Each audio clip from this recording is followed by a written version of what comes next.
the cocaine phone and the Kale phone that I'm recording on. Joking, I lied, it's the other way around. This is the cocaine phone, I'm recording on the Kale phone right now. What does this mean?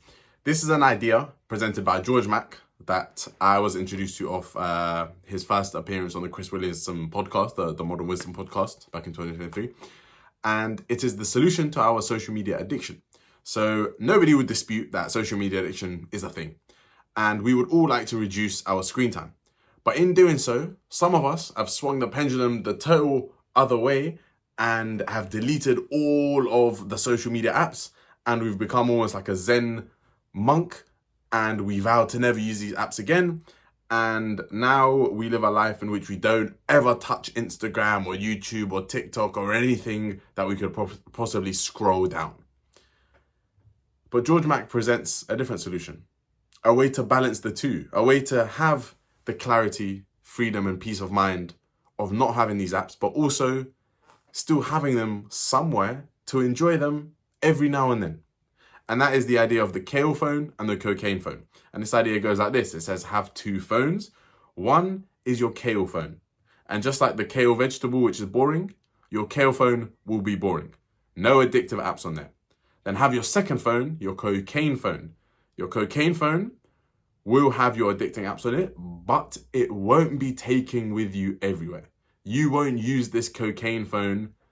You won't have this cocaine phone on you 24/7 in your back pocket. Rather, you're just going to have it tucked away in a cupboard. You're going to either leave it in your car maybe. You're going to charge it only once every 3 days. Something like that. And the point of this method is that by separating your regular everyday life phone, in which you purposely made that boring, with separating it from your addicting type phone, you're able to have the best of both worlds.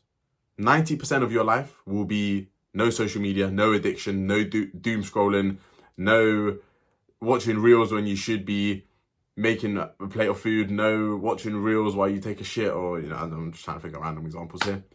For 90% of your life.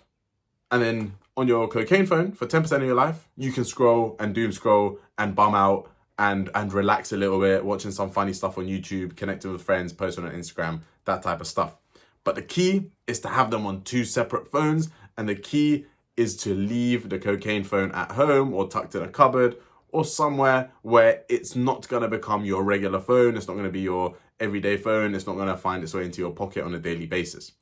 This is what I'm doing, and I'm liking it. And an additional tip provided by me, so subscribe to the channel if you're watching this, you bitch.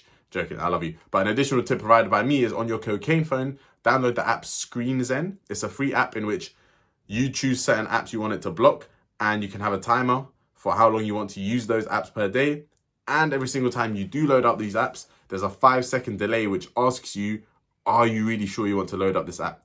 This is just an additional barrier to doom scrolling that will stop you and have you mindful of using these apps, just in case you're about to load up your cocaine phone and use it at a time when you shouldn't.